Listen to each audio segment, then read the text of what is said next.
Welcome to Richard Sandling's Perfect Movie with me, Richard Sandling, back from the mid-season break. Wow, we're back. What a break we've had. What did we get up to? It was Valentine's Day.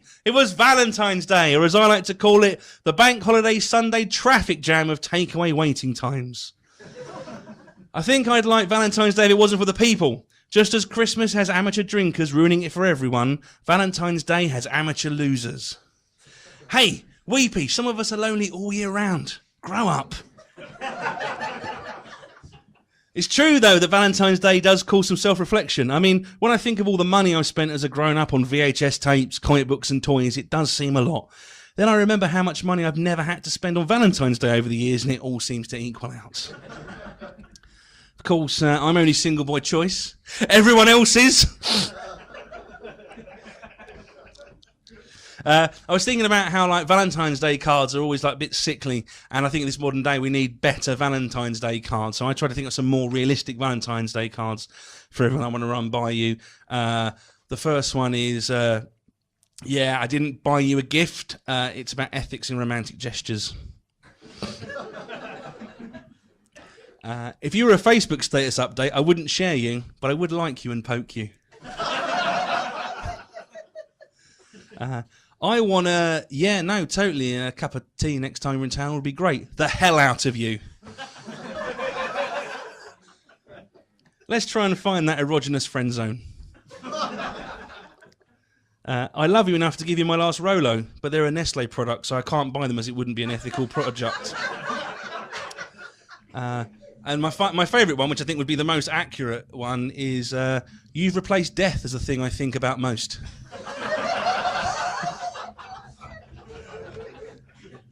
Not to miss a gimmick, on February 13th, 50 Shades of Grey, the chicken tikka masala of erotica, was released in the cinemas.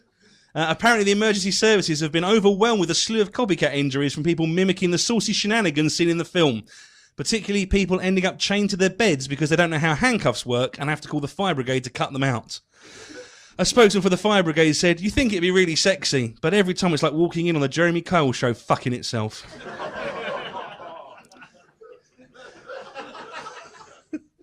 Apparently the author of the book isn't happy with the film and wants more creative control for the sequel, not realising that they don't treat Alan Moore or Tolkien or the Bible with any respect.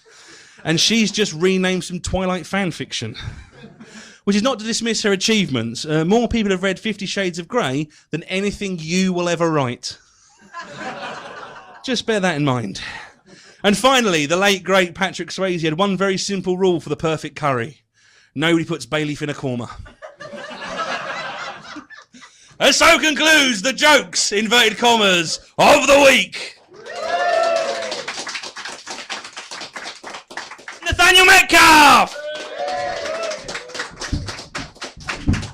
Hello, thrill seekers. In December last year, the Hollywood actor Russell Crowe said that the idea that there are no good roles for older women is a myth. He said, "No worries, mate. To be honest..." Russell Crowe. "I think you'll find that the woman who is saying that the roles have dried up is the woman who at 40, 45, 48 still wants to play the ingenue. And I can't understand why she's not being cast as a 21-year-old. Shocking, isn't it? And I don't even know what an ingenue is." Because he implied that it's no different for Hollywood men and said that at 50 years old, he would no longer been cast in Gladiator. He says that if you're trying to... if you're trying to pretend that you're still a young buck when you're my age, it just doesn't work. This statement understandably upset a lot of people, and people thought it was a bizarre and weird thing for anyone to say, especially not Russell Crowe. I mean, no one asked his opinion. It was completely unwarranted. I think the 50-year-old Famke Janssen summed it up best when she nailed it by saying, "That's interesting. I don't remember him being female." And first I thought that she'd slammed him. That was a good slam. And then I realised that Russell Crowe has no idea that he sees himself as a woman. It all started to make sense. You see, for Russell Crowe, speaking as a female actor in Hollywood, he's had a brilliant career. For years, he's been the one woman in mainstream movies who's been able to play male roles. Even leading men. No wonder he thinks there are loads of great roles for women. It's just in his mind, they're all playing men. From Russell Crowe's point of view, he's the only woman in Hollywood to have received an Oscar for Best Actor. But maybe I'm being unfair on Russell Crowe. He also singled out Helen Mirren for praise as an actor who does play parts her own age, like in The Queen, when Helen Mirren, a woman in her late 50s, played a woman in her 70s. And I can't help but think that despite Russell Crowe saying that women in their 40s and 50s are trying to play women in their 20s, but in Hollywood, they're also scared of aging women, that women in their 40s and 50s too often have to play women in their 60s and 70s. So let's investigate whether Russell Crowe is correct by looking at the career of another female actor in Hollywood of a similar age. Now, I'm a fan of Emma Thompson, and she's 55 years old now, 5 years older than Russell Crowe. She's had a long-running career in both the UK and Hollywood. Like Russell Crowe, she has won both BAFTAs and Academy Awards. And most importantly, both of them are still very much in demand as working actors in Hollywood movies. Now let's take a look at some of their most recent movies. Well, Russell himself does seem quite happy to play older parts. For example, in Noah, Russell Crowe plays Noah, a man who, according to the Bible, was 600 years old at the time of the flood, so he looks pretty good on it. Interestingly, in that movie, Noah's wife is played by Jennifer Connelly, an actress who is significantly younger than Russell Crowe. Crowe was also in The Man of Steel recently, playing Superman's dad. So he's too old to play Superman now. He has to play Superman's dad. In the original 1978 Superman film, that role was played by Marlon Brando, an actor who is significantly older than Russell Crowe is. Incidentally, in 1972, Marlon Brando had The Last Tango in Paris, and that's why you can only get Orangina and Fanta there now.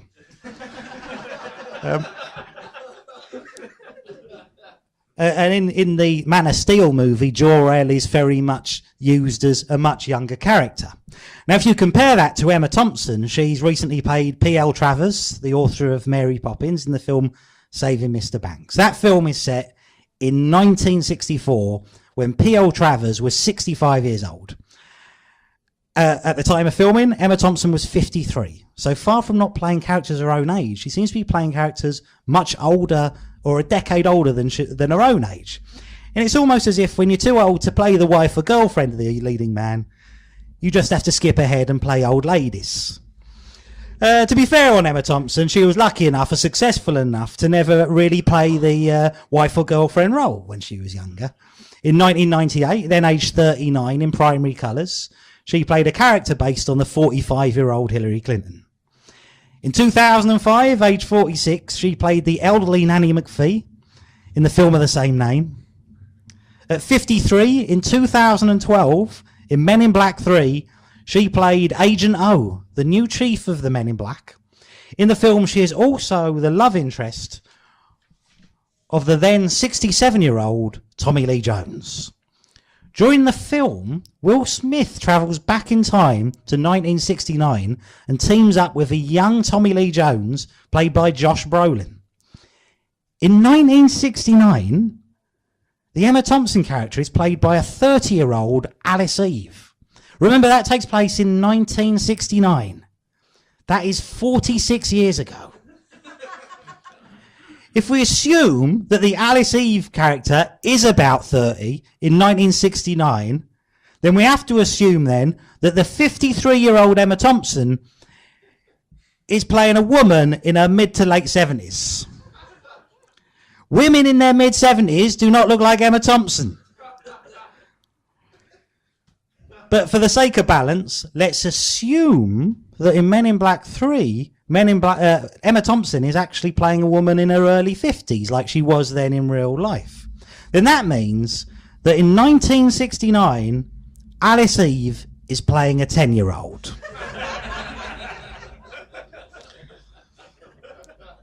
Which means that Josh Brolin's love interest in Men in Black 3 is a little girl. And let's not forget that Josh Brolin grows up to be Tommy Lee Jones. And I think it puts a much more sinister perspective on the entire Men in Black franchise. Especially when you know they've got those pens that can make people forget. Now, I'm not saying that Tommy Lee Jones definitely plays a paedophile in the Men in Black films. But if we assume that's not true, we also have to assume that Russell Crowe is probably talking bullshit. Nathaniel Metcalfe! Please welcome Marc Price! So, for the benefit of people who don't know who you are, would you explain to these people who you are? No one knows who I am. This is very embarrassing. But yeah, I'm Marc Price. I make films. Oh, I try to at least. And and we met at a screening of a film that I was involved with that I didn't technically make, but I was forcing everyone else to make. And I got on very well with you, and we got really pissed. I believe, right? It was great. It was a great. This is good. I can say fucking stuff in this. You can, yeah. Oh, yes. You can drop the C-bomb. I won't because my dad's here. But I won't because your dad's here. Yeah. Anyone else, if you want to drop some if you want to drop some C-bombs, that is fine. But yeah, so you made that was Way of the Monkeys. Way of the Monkeys. Way of the Monkeys Claw. Which, if you have not seen Way of the Monkeys Claw, it's brilliant. It's a kung fu siege drama in a South London pub. It was meant to be kung fu. We couldn't quite sell that anyone in the movie could do kung fu, so it's a fight movie. A bunch of ninjas attack a pub in Tooting. But brilliantly. It's great. No, I really enjoyed because I took my Les, because Les, who you know, Les. Yeah, Les Kenny Green. Les Kenny apparently been in all of my movies. He pointed this out. He said he'd been in all of them, and he said, at the look on my face, he went, "Oh, that wasn't on purpose." Then I was like, "Oh no, yeah, it totally was." But no, wow. I just didn't realize. So he's like your Stellan Skarsgård, your Lars von Trier. You give him a part in everything, except that he usually comes in for an afternoon, does a bit. Yeah, he was in it. He basically just suddenly turns up as like some karate master and just goes, "I'm Les Kenny Green. You might recognize me from the Lidl and Reed adverts." Because I knew him from the Reed advert. I knew Les from the Reed adverts because I'm in the Reed. If you're not familiar with the old, not the new one, don't talk about that. No, so Les was like, "Do you want to come and see this film that my friends made?" He did Colin. And I was like, "Oh, I know Colin." And I know things I've seen Colin, but I'd seen it because like 3 or 4 people I know. I basically know, because of knowing John and knowing other people, lots and lots of people from Wales who do stuff, and they all seem to have either know you or been in Colin or had something to do with Colin or. So it was like, "Oh, you know, Thingy, she was in Colin." I was like, "Oh, okay." And then it was like, "You got to watch Colin. Got to watch Colin." And I was like, "Never knew who you were." And then it was like, "Do you want to come and see this? My mate's done a he did Colin." And I was like, "Oh, okay." So I was like, "Go and see it." So she's probably saying, "What's Colin? Do you know what Colin's?" For the people who don't know what Colin is, there's a guy with the Dawn of the Dead t-shirt, so you might hate me. It's not as good. But Colin is a zombie movie that I made for about £50, and told entirely from the perspective of the zombie. So it's like a silent movie, but because zombies don't speak, and I didn't want to have any cheesy shit where we go into his head and it's like, "Oh, when I was a man," none of that stuff.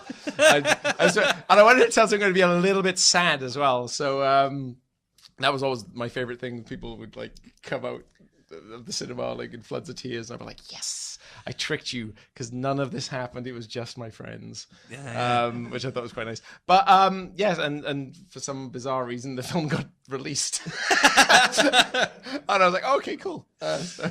Yeah, so I was going to jump ahead. I had some questions I was going to I'll jump ahead. So why did you make Colin? Well, I mean, it's great, but like, why did you make it? Well, it was funny enough. It was after a night of drinking and watching Dawn of the Dead. I always wanted to make a zombie movie, but I couldn't think of anything original. I didn't have anything like an angle on it that I felt would be an interesting story, because we certainly couldn't compete with films at the time like the remake of Dawn of the Dead. was still very sort of like popular, and we didn't. And 28 Days Later, you know, we just didn't have we couldn't compete with that sort of thing. And after getting quite drunk, with, you know, and then now obviously watching Dawn of the Dead, thinking about watching Day of the Dead, I love Bub. I thought, well, wouldn't it be really interesting just to make an entire movie from the point of view of the character? And also I thought that from a technical perspective, that would make life a lot easier as well, because we treat the sound design like animation, where we could go out into a busy street. All human life stops about 8 foot off the ground. So if you had the camera quite low tilted up, we could get a lot of streets, a lot of depth, but you wouldn't see anyone's head, because people tend to take a veer around cameras. We could just cut the sound out and then build up our own sound design in post. And the way I did that was on fireworks night. I just stuck my camcorder out the window to get all the pops and bangs that would sound like the guys taking shots at zombies. And but I took out all the bits that went. So all you had was this cacophony of, and it sounded great. So that was our wind track. And, you know, every time then, because Alistair Curtin, who played Colin, who was fantastic, he was in Way the Monkey's Claw. He's great in Way the Monkey's Claw. He's the sort of dodgy, sort of posh, yuppie bloke, isn't he? Yeah, so he was really amazing. And he, you know, so he's there doing this like really heartfelt performance. But what we cut out of the movie is some guys driving past going, "You fucking zombie wanker," you know, all that stuff. But he doesn't flinch. He just keeps going. And I'm like, he's just trusting that I haven't got any of that stuff in shot. But yeah, that was kind of how we did it. We just went out into the streets of Tooting and shot this thing. And yeah. And was there a story that about the police turning up? Was there a thing where the police? That was another film I did called. That was my second. Oh really? Feature. I thought it was the same thing. I've only done 2 so far. So Colin was the first one. Magpie was the second one, which is about a negligent dad who steals his son's coffin from the funeral. No monsters. It's either not as funny as it sounds, or not as sad as it sounds. It's a bit of a it's somewhere in the middle. And when we were shooting, there was a scene in that I didn't even put in the film where there's like a robbery sequence. And even though we phoned ahead, the fucking Swansea SWAT team showed up anyway. And like, all right, put your guns on the floor, boys. Like, what? There's no guns here. This is the camera, sir. And it was quite exciting to see. They had it seems that the Swansea SWAT team, just to let you know the size of the bullets they're going to try pumping into you, they have clear clips so you can see all the bullets and the fucking size of them. They're huge. I was like, oh, there would be very little of my spine left for the exit wound of that fucker. Jesus. Yes. So. But I suppose what was the thing I want to talk about Colin is, why did you just think, oh, I'll just fucking make it? I mean, was that naivety, or was that like a plan to sort of do it? Like, it don't mean naivety, but you know, like, yeah. Because you always think a lot of people just do stuff, not realizing they could have actually maybe done it with money or backing. But because when I'd written the script, or at least the idea, there was no way I could, even in my like wildly fantasize that someone would ever finance a film with a character who doesn't talk for a script that was only about 40 pages long as a result of a character not talking. And I just didn't think it would happen. So I thought, you know what, we can just go out and do this. So let's just go out and do it. And that's kind of what we did, really. It's, the naivety certainly came from when we took the film to Cannes, and someone asked how much the film cost, and I was very candid about how much it cost, because I was always thinking about the audience. Yeah. They sit in and watch a movie, they'll just the aesthetic, they're just going to go, oh, this is a cheap movie, this probably all takes place in this kitchen. And I just wanted them to be surprised that the film does go out of the house, goes into the world, goes to lots of what I felt at the time, at least, pretty big set pieces. And I just wanted that to be a surprise. So I was always like, this film is very cheap. So I was very candid about how much it cost. 50 quid, well, it's kind of probably around that. No one was really paying that much attention. I was definitely living out of an overdraft at the time. So I couldn't afford to spend too much money on it. And being a zombie movie, you just find stuff on your way home from work and go, oh, that'll do. We'll use that somewhere. So our garden started filling up with all this shit that we could just use in the zombie movie, taping together weapons and whatnot. Well, I remember at the time the sort of the myth, or like, the kind of, oh, it's great, it's 40 quid, because it was all free. This was the story I heard. Everything was free because you had it already. The only thing you had to buy was a crowbar. Oh, there was a crowbar. That was the thing we bought. Yeah. But that was basically the idea. Was it's cost 40 quid because I had to buy a crowbar. Yeah, that was what the myth was at the time. I remember that. Yeah, there was a crowbar. Was barely in the film actually, because you can't trust my mates to swing that thing at other mates. It's 3 a.m. Everyone's tired. Let's mock fight. Yeah, with real weapons. There's a lot of I'm a big Paul Greengrass fan, so I kind of like the handheld style, but like we utilized it to the we had to in that movie because none of my buddies could act. They were just like grappling, and if you shoot it on a nice gliding set of tracks, you just see a bunch of like useless fighting, and it doesn't look remotely convincing. But if you start adding the Paul Greengrass thing, and you zoomed in slightly, it looks pretty intense. But like, you got a really good quote. I don't want to. Obviously, I do want to blow your trumpet. Please Not figuratively, not literally. In front of all these people. In front of all, yeah, it's not that sort of show. But Scorsese liked it. Am I correct in saying that Scorsese liked Colin? Yeah, I woke up to a tweet at about 3 a.m. I was funny enough. The actor who plays Colin, Alistair Curtin, he was I was staying at his house because I was going to cat sit for him for a week, and so Alistair and his girlfriend, they're lovely, and they always say, "Come down the day before, we'll have lunch, it'll be great." So I was there, for that night, and I woke up about 3 a.m. For some stupid reason, I checked my phone, which always wakes me up more than usually go and take a piss, which is why I wake up 3 a.m. And I looked at it, and someone had tweeted, "I see Martin Scorsese likes your film." I was like, "Whoa," and there was a link, so I clicked on the link. I didn't know who it was that tweeted me. I clicked on the link, and it was basically Scorsese talking about it is a GQ article, and someone said, "What do you prefer, vampire movies or zombie movies?" And he said, vampire movies because zombie movies are just blah, blah, blah, blah, blah. And I thought, oh man, this is one of those, some motherfucker has just tweeted a link where Scorsese saying zombie movies suck, especially this one called Colin. And I thought, oh, this is going to stink. And when it got there, he went, except for this one called Colin. And he started saying really nice things about the film. I was like, what the fuck? And I was awake then for fucking ages. And I was waiting for Alistair to get up because I was so excited. And I heard someone like moving around the kitchen, and I should have checked because it could have been his girlfriend. In my pants, I just ran and went, dude! And it was him. I went, Martin Scorsese likes our film. He quoted it in GQ magazine. And then me and him just did like a little sort of Snoopy dance in the kitchen. Basically like a bold new concept of filmmaking or something you described it as. Wasn't it something like that? Oh God, I can't. This is really bad. I should know this off by heart, but as a comedian who needs to take the good out of any fucking quote for their posters, like that is you've hit the mother load of this is brilliant. Martin Scorsese is like, essentially just what he says. He was just tossing some scraps. It doesn't matter. He knew what he was doing. He was like, check this out. He goes, oh, there's a film that none of you have heard of that I like. There we go. And he's like, it's going. I can do that. Yeah. It was lovely. It was really nice. So, like, were you as a kid? Were you always into films as a kid? Like, as growing up, was films always been a part of your life? Yeah, absolutely. I think that it was just it would be the thing that would shut me up. It's really weird. I was as a 7-year-old watching Labyrinth. I remember, just like complaining to my parents about the noise those kids were making down there. I'm trying to watch the movie, and my parents are just like, "It's okay, calm down, Mark." Yeah. I just loved film growing up. Were there any films growing up that you were massive? Well, not necessarily as a kid, but just as a sort of teenage, like even as a formative years that you liked. Oh yeah, I mean there was I was like a big Star Wars fan, Indiana Jones, those sort of things. I mean, films like that were made for kids at the time had a sort of edge to them, so not all the kids were allowed to watch them. So I always felt kind of like I had a little bit of ownership over those sort of movies. Like I was watching something I shouldn't be allowed to watch. And of course RoboCop as well. That I definitely watched that an awful lot. But I think that I definitely remember Return of the Jedi. Return of the Jedi or Superman 3. I think Return of the Jedi was out first.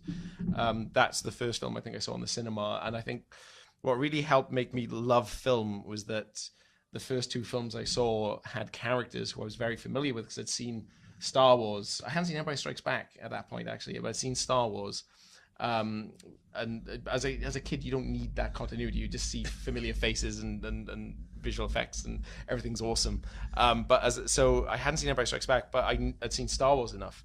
So when I saw Return of the Jedi, I was just like, wow, look, it's a room full of strangers all reacting to the same, characters that I really love. And then I went to see Superman 3, which I loved as a kid and still kind of really like now. Yeah. A lot of people really hate Superman 3, but I've got a soft spot for it because the thing is, it's not a Superman film. That's the thing you have to get over. It's not. It's a Richard Pryor comedy. Yeah. But like, that's fine. But And also, like as a kid, there's certain things as a kid that like scar you for life that you'll never get over. And the bit where she Fucking turns into a droid, robot yeah. is one of the most It's still kind of. I've never seen anything that's as terrifying as the bit where she turns into a robot because the computer decides to like take her. Which essentially. coincidentally, I have the track from that on my iTunes on my phone. I was listening to it before I showed up. It's a great score. Ken Thorne, right? It's a great composer. He's very underrated, and I think that the Superman 2. There's a guy who does like a retrospectives on YouTube, Oliver Harper. They're amazing. I definitely recommend checking them out. He takes films that are kind of underappreciated or hated, and then he says, look, there are merits to this film. So he even looks at Superman 4 and says, you know what, for all the problems in this film, the score is fucking wicked. And he defends Ken Thorne a lot because the mix of Superman 2 was pretty flat in the score, and I think he had a conversation with Ken Thorne and encouraged him to re-release the tracks, and they were mixed properly, and it's beautiful. It's really good stuff.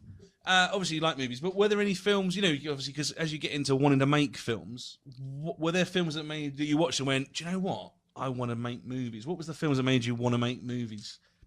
I think, and I've said this, I've said it a few times, and I've already mentioned it, but I think Return of the Jedi, I think my dad explained how they did the spaceships. They made them look like they were flying, and I remember thinking, wow, I don't see that when I look at this movie. And then I'd see all the stills. You see Ken Ralston putting together these amazing motion tracking sort of bits, like shots that he said his reference point was,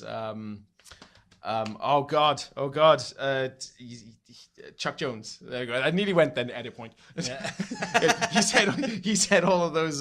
He based all of his animations of how the TIE fighters move through space on Chuck Jones and the precision to the frame of animation, and then that's how they ended up with all these amazing shots. And I thought, wow, I would love to know how to do that. I'd see Jaws and I'd say I'd love to know how to do a reverse zoom dolly shot, and I came up with all these intricate ideas, like a car would, I'd be on the roof of a car and someone would let the handbrake off so I could smoothly go back, and I'd push the camera forward there with my hands. I didn't realize it because I didn't touch a camera until I was about 20. I never really got my hands on the camera, and then when I did, I just sort of moved away and did a zoom, and I was like, oh, that's why it's called a reverse zoom dolly. It makes sense. It's all in here. But yeah, I mean, I remember one summer because my parents were always kind of concerned that if we were scared of a film, we shouldn't watch it. I remember that I was watching Gremlins with my brothers, the first time we were watching Gremlins, and my brother got very, very upset when the one comes out of the cupboard and starts screeching. And so my mum turned it off, and I was like, I really want to watch the rest of this. I was about 10, and she said, no, it's scaring Paul, you can't watch it. And I went, look, Mum, the thing is, if he goes to bed now, as far as he's concerned, those monsters are still out there. He's got to get to the end of this thing just so he can learn that I'm sure they're going to get killed at the end, right? So let's just keep going. She just looks at me, it's like, you smart ass little fucker.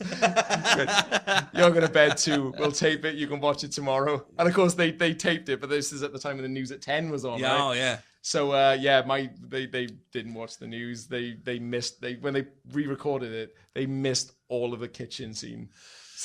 So I couldn't see it. I didn't see that till about a year later. I was around a friend's house. But when I was watching Jaws one summer, I had to pretend that I wasn't scared of Jaws, which I found terrifying. And so I spent an entire summer with a friend who had it on video, and we watched it every day, and I wouldn't look at any of the deaths. I'd look away, and then I'd get brave. Each day I'd watch more and more and more, and then by the end of it, I was just completely desensitized to Jaws, and it was on in the background, and then we'd only look up for when someone got eaten. Then we go back to wherever we were playing. And but like Jaws was definitely one of those films that really stuck with me and is grown with me. Like I look at Jaws now, obviously totally differently to as I did when I was a kid, and I see that Jaws is this really witty, brilliant, hilarious film, deliberately so, and a lot of dark wit. And it's just like a lot of Spielberg films, E.T. included, like they're films that as a kid I watched in a very specific way, and as an adult I can see so much more in them. I think that's what I love about movies, that as an adult they grow with me. Some of them don't. Orca Killer Whale, sadly, isn't as great. a movie as I thought it was when I was a kid, but still a great score. It's always disappointing when you watch a film that you loved as a kid that you haven't seen for years and you watch it as a grown up and they're terrible. I remember the one I was most upset about, and I don't want to shatter any illusions if you've some people may disagree, but a film I loved as a kid that's terrible. I hadn't seen it for years and I watched it again as a grown up. Spaceballs. Not funny. Not funny. Terrible fucking movie. Yeah, I watched it not so As long a ago. kid, it's really, really funny because they say shit a lot. Yeah. And it's a PG.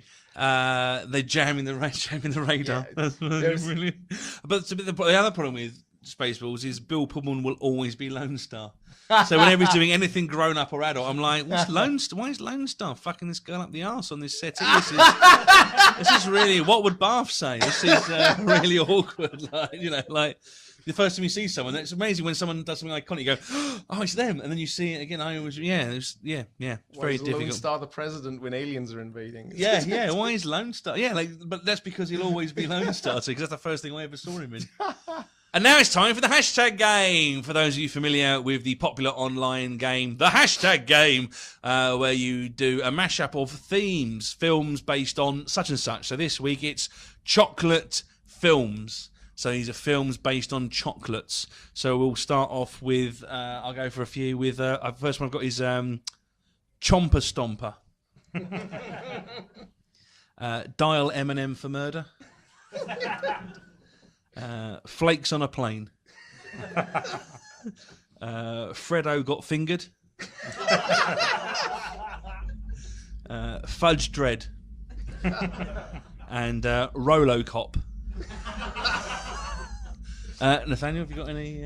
I've got Up in the Aero, the Bourneville Identity, the Kit Kat People, 5 Easy Reese's Pieces, 3 Musketeers, that's one for the Americans, and Bridget Jones, The Edge of Reason, the Chocolate Jew.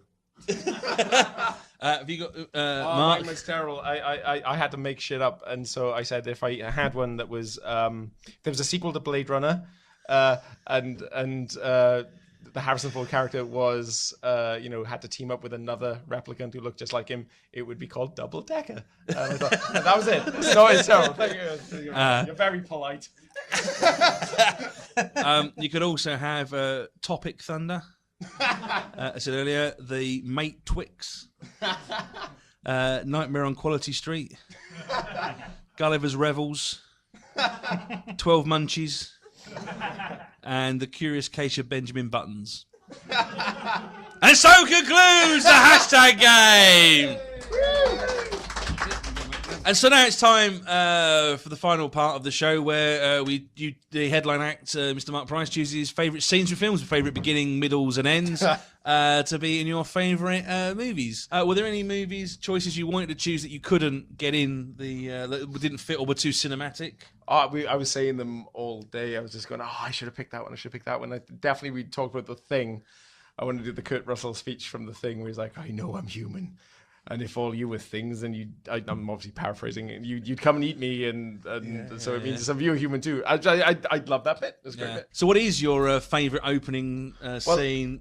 I'm not going to say it's my favourite opening scene, but it's definitely one that I think I would really enjoy to recreate here with you on this stage in front of these lovely people, which is from The Dark Knight Rises, because I just want to do a Bane impression, have it on record. The Dark Knight Rises. Which you're not fond of, right? Don't like The Dark Knight Rises. Well, the thing is, everyone said The Dark Knight Rises was terrible.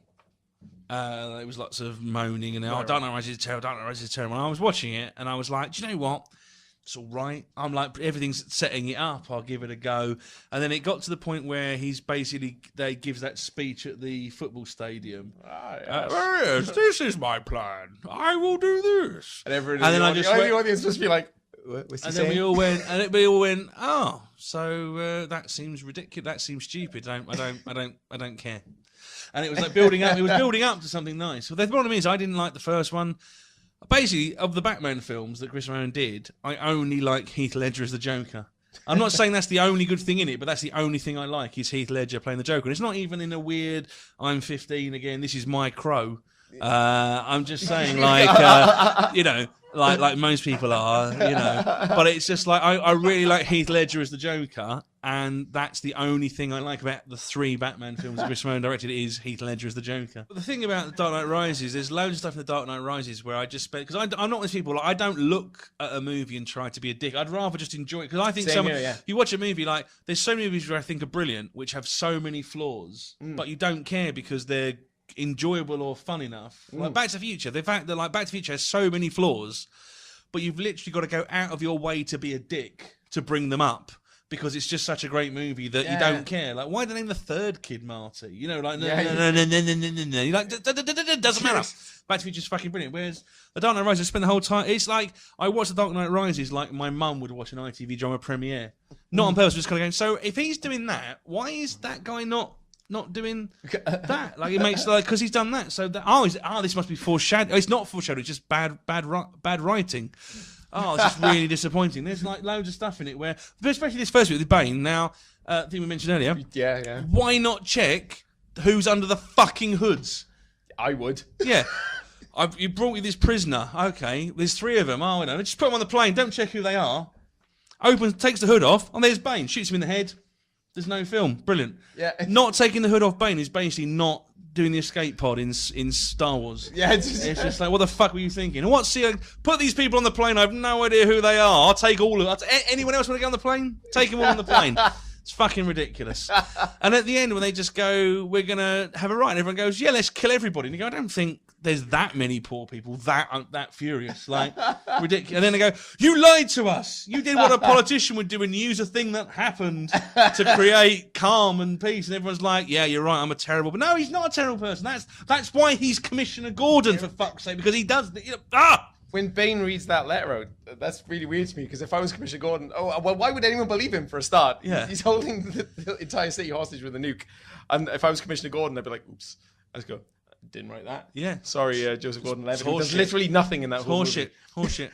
Joseph Gordon-Levitt doesn't do anything in that movie. He doesn't. There's one thing where he goes to save Commissioner Gordon. By the time he gets there, Commissioner Gordon has saved himself. He does nothing in that movie. And they go, you know what? He's brilliant, but he does nothing. They go, Matthew Modine, you should do more than nothing in this film. So why don't you go and kill yourself with every other policeman against that gang of people who've got machine guns, but will not fire on you approaching them because you're policeman doing this in a 30s billy club style on your club and in broad daylight. But let's not machine gun the police because we're criminals. Just wait for them to walk towards us, even though we've got machine guns and they've got clubs, and then have a fist fight because this film is fucking shit.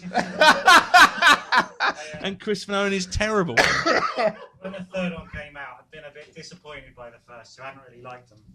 And then at the end of the 3rd one, I kept thinking, if this film ends with Christian Bale in his thing carrying the bomb off, if he just turns the camera and said, some days you just can't get rid of a bomb. If all 3 films had been built up to that joke, I'd have been like, oh, look at the You know what I want, Master Bruce? I want to tell you my dream, which is also how the film will end. So no one has to worry. There's fucking shit. And then Catwoman. Why is Catwoman? I'm going to steal all this stuff, which has nothing to do with anything. Ridiculous. I gotta be honest. I'm going to throw you down the pit. I'm going to kidnap you, break your back, which will heal in a day. And then I'm going to throw you in this pit, which the town people could get you out of any minute, but they won't for no reason. Which I can only assume again is North Gotham, because he has no passport, he can't get back. Yeah. So it must be North Gotham. North Gotham is really sunny and Middle Eastern looking, I guess. And it's just, I mean, the whole it was most people were like, I don't really understand why everyone's so against. Oh no, you're right. This is terrible. This is terrible. Is it bad to mention other podcasts? There's a great no, as long as they're not better than mine.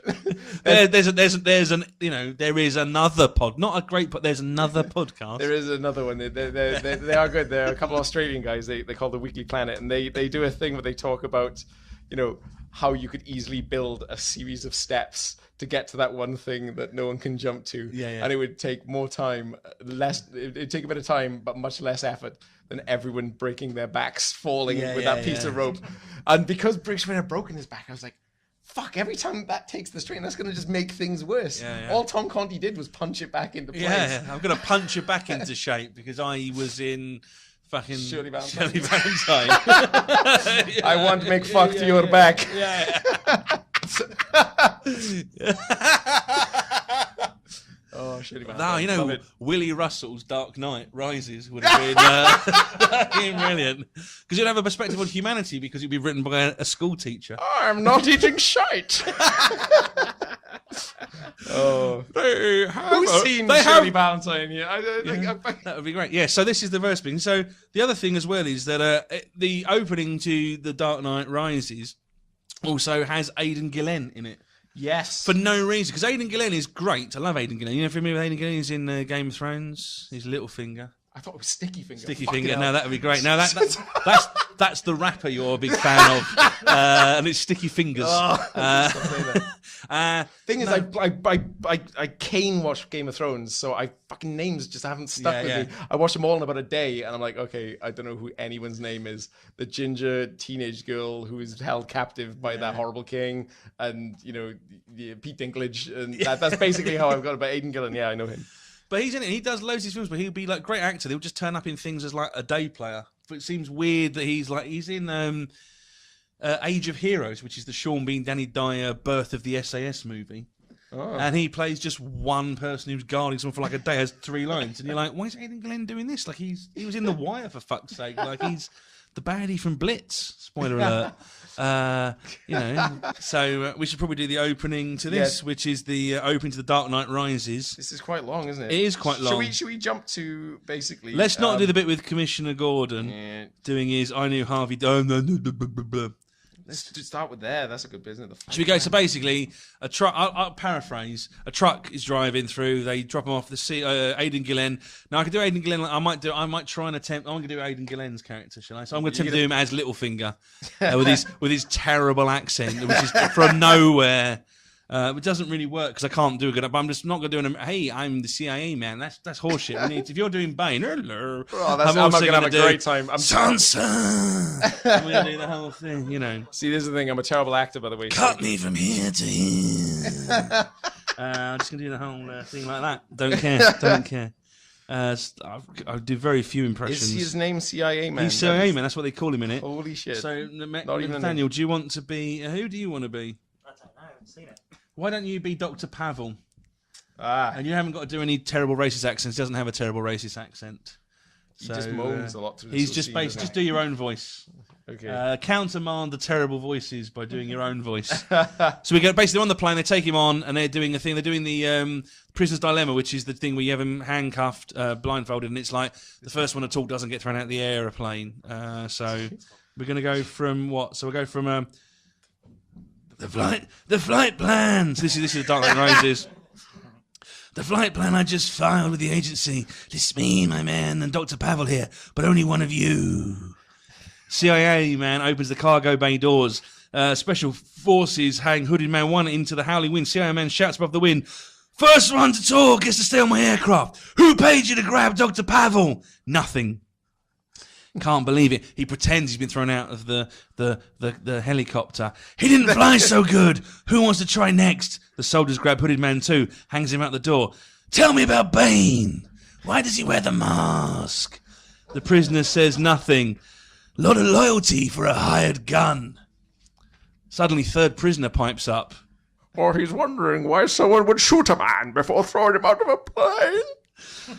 CIA man turns to the third prisoner, shuts the cargo bay doors. At least you can talk. Who are you? It doesn't matter who we are. What matters is our plan. The CIA man, wary, approaches the third prisoner, pulls off the hood, revealing a dark mask with some breathing apparatus. The eyes behind it are cold still. This is Bane!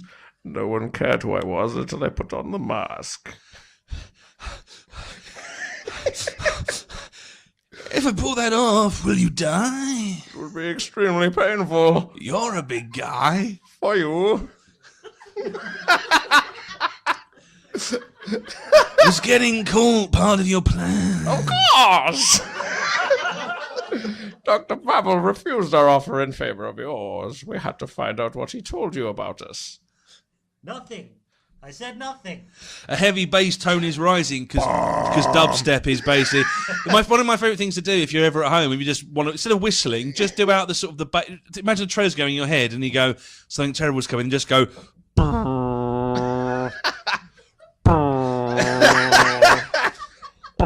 It's better than whistling. Just do the dubstep bass of something terrible's coming in the trailer.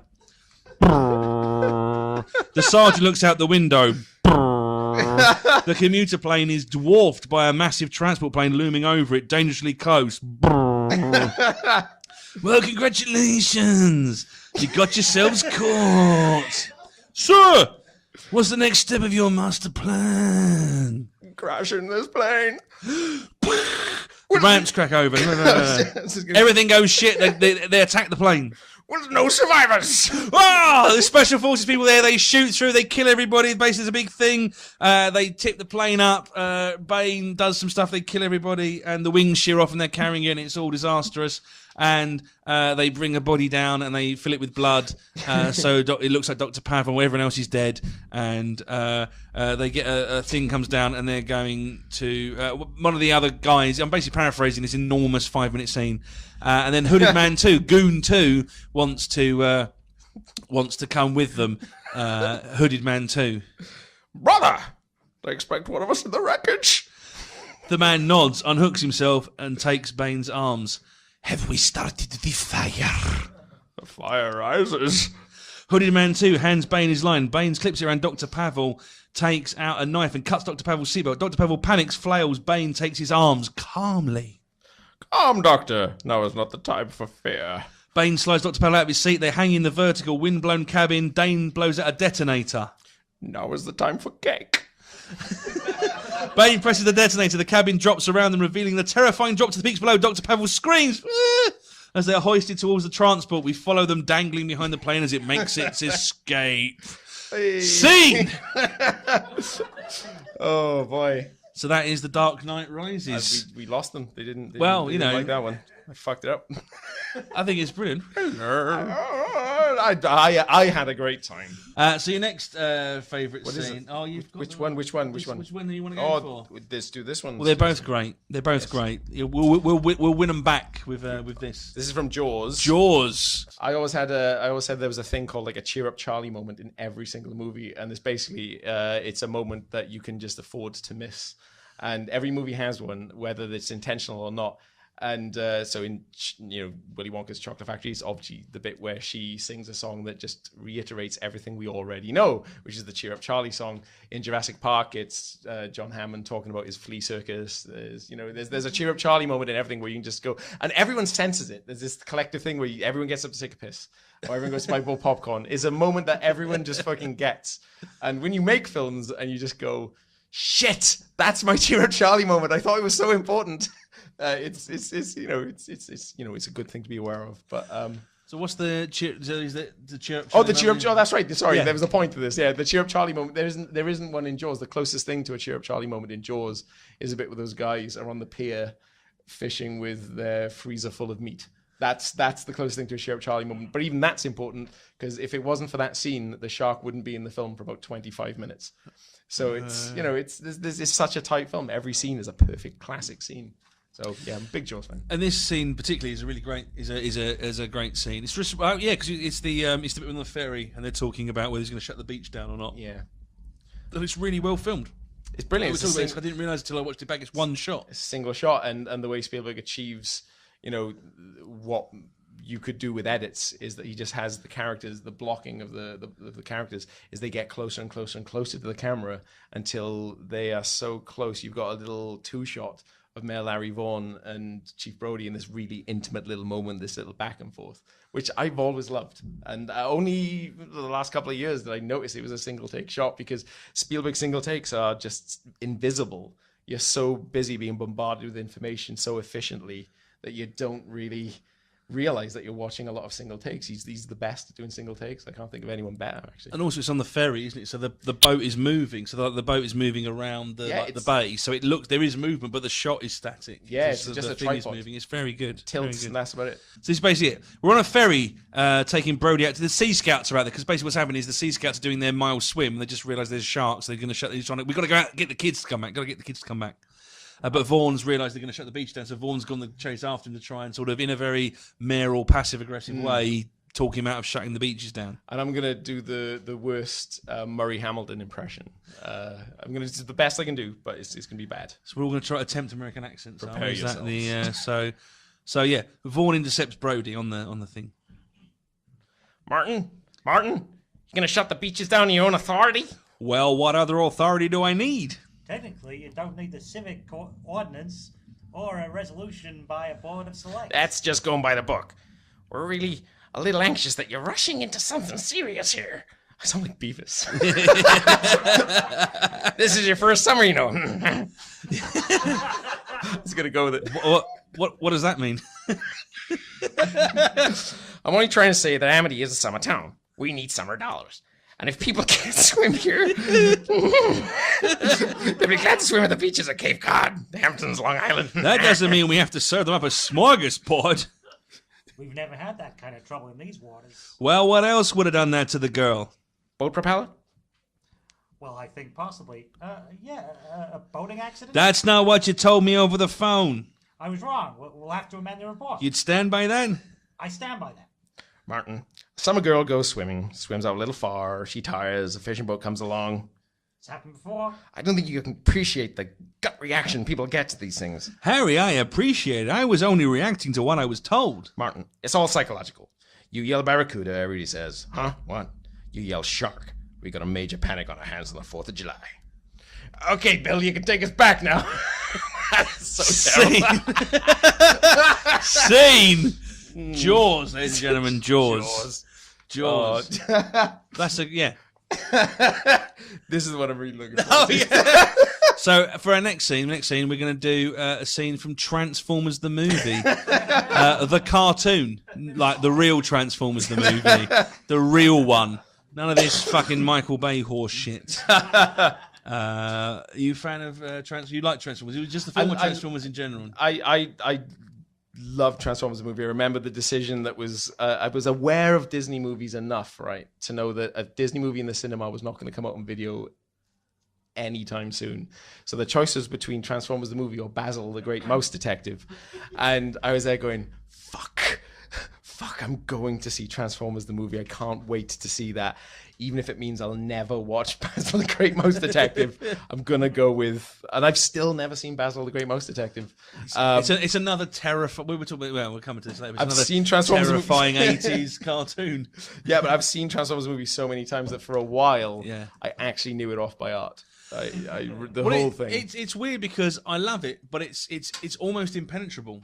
Because it's like they all just turn up, they die, the same actors are voicing the same robots, they look exactly the same, they turn up 3 minutes later and then get killed again. Yeah. And I have no idea what's going on. It's like it's incredible. Because came out, was it the same year as Action Force the movie, as it's known here, or G.I. Joe the movie? Was it a year before? Yeah, or after? Action Force. Because the whole point was that G.I. Joe was originally going to be the one they were going to have the big death of the hero. Because I don't know if you've seen the cartoon, but Optimus Prime dies in the... Spoiler alert, Optimus Prime dies in the cartoon, and they wasn't sure which franchise to do because they thought that would be a big selling point. Like the gimmick was, let's kill the main person rather than let's lock them in for 5 sequels, as we have now. And they chose to go for a Transformers movie, and then they were really pleased because Action Force didn't do very well, but everyone was very pleased they didn't kill Duke was going to die in. Yeah, I think it was because of the negative reaction to Optimus Prime dying that in the British version they added the extra line where the voiceover guy goes, "The greatest transformer of all, Optimus Prime will return."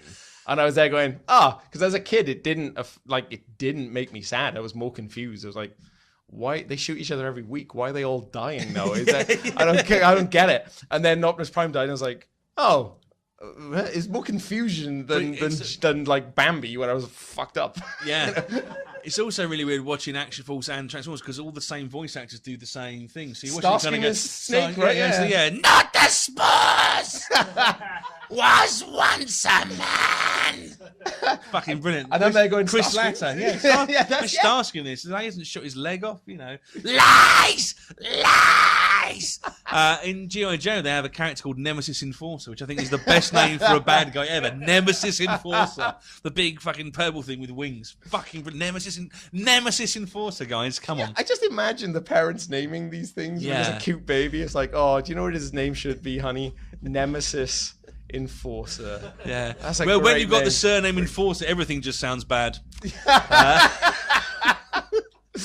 Barry Enforcer. Even Barry Enforcer would be slightly terrifying.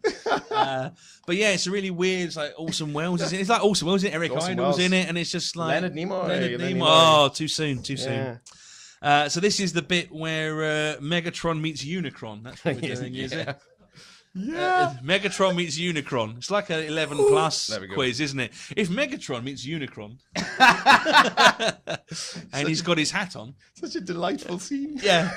So we're not. So basically, everyone's sort of dead. Basically, Transformers are floating through space, dead, and they're floating towards Unicron. So I'm going to be Unicron. I'm going to be Megatron. I am absolutely no Frank Welker, as you've probably figured out by now.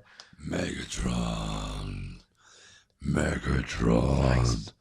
Welcome, Megatron. Who said that? I am Unicron. Show yourself.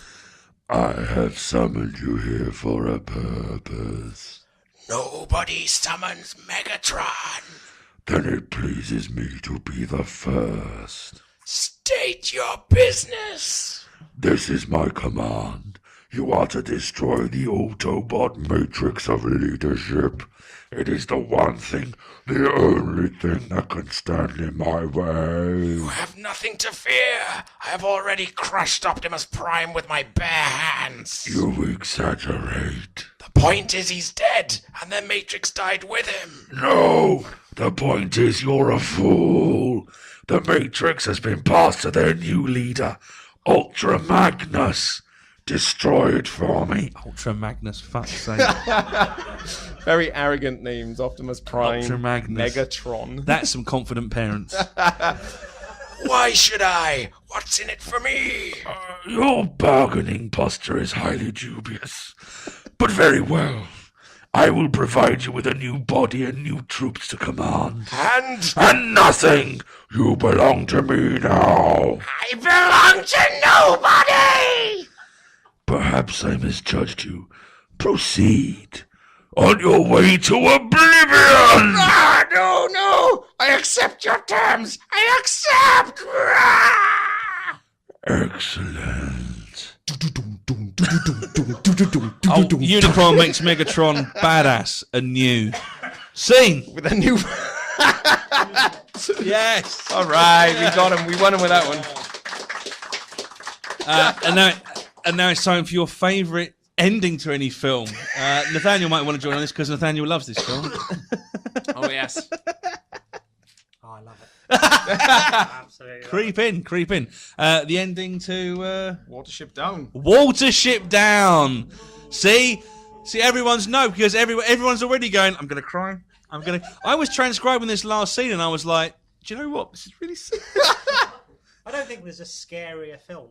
It's one of the most traumatizing films you will ever see. Apparently, still to this day, the BBFC get complaints that it shouldn't be rated PG from people who show it to their kids and go, do you know what? I showed this PG film about rabbits to my kids and it was the most terrifying thing. But do you know the error is that it's always on ITV and they've been, for the last 10, 15 years, they've been cutting out all the violence. So the parents are going, oh, this isn't, I remember this being worse, but I was just a kid, I guess. So they buy it for their kids. And then suddenly you got rabbits' throats getting ripped out with blood and shit everywhere. And it's like, oh, this isn't appropriate for my child. I will never forget the two things that always traumatise. I haven't seen the film for years because I daren't. Even I'm like 35 years old, daren't watch it again. Like I can't quite face it. Yeah.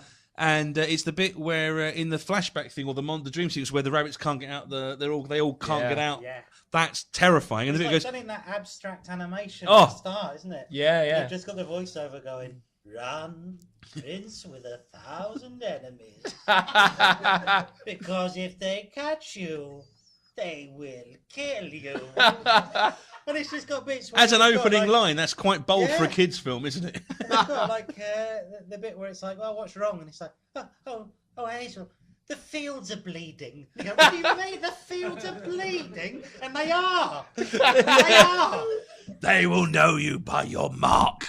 You know what? Oh fuck! Oh my god! And it's literally like it has to be on Easter Friday because you need to get the telly page on Saturday. So you've got 6 days to go. Oh, what's on this week? What's on this week? What's on this week? Oh, Watership Down's on. So that's 6 days to not cry when they play Bright Eyes. Is it just a dream?